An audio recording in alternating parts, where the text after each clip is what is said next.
Being in an eco-sensitive zone, it's quite important to kind of understand how traditional communities live in sync with nature. So a lot of the soil and water here is highly contaminated with pesticides and fertilizers in the region. So it is important for us to develop evidence and also to kind of advocate at different levels to make it a point that some of these farmers slowly move towards organic and sustainable practices in a long run, and also to make sure that the food that we produce is not just for us but it's for the state and so many more people dependent on this ecosystem. So giving them a fair product and also to talk to the farmers about a fair price for their products, and also ensuring that we take these farmers and the local communities along with us when we talk about the fair trade movements in the district.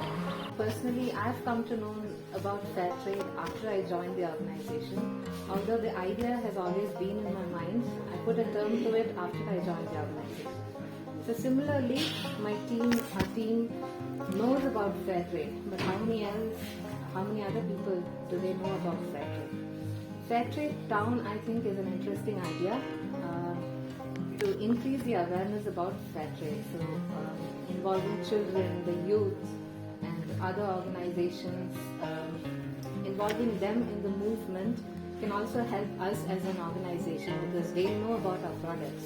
Our products are in the market, and it in turn affects the indigenous communities that we work with. In terms of awareness of fair trade in the domestic market, it's still a very niche market. But it's growing, because a lot of people have started gaining awareness of what fair trade is, and they want to get like a conscious purchase to ensure that their purchase does something to somebody. And also last for his efforts in this area is like to promote fair trade as much as possible through a lot of communication to the consumer, and this should definitely help raise awareness of fair trade in the country. For example, this is a lip balm, and this is how we sell it to the customer.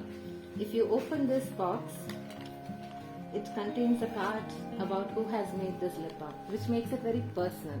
And of course, the consumer then gets to know that this product is actually coming from the forest, handmade by this person. So I think this story tells a lot about fair trade and the ideas of fair trade, and a fair trade town will help us and other organizations holding similar values, and let us hold a movement to increase the awareness about fair trade, and let us make Kotagiri into a fair trade town. What's very important for us to remember as we keep moving on is this entire fair trade movement, which has captured the imagination of many people here. Unless we make a conscious effort that we need to look at alternatives, we will not find alternatives. It's our desire that all of you out there, whether you are part of the production side, whether you're part of the consumption side, or the entire value chain, all of us together need to become very aware of what steps we take and the kind of impacts it has.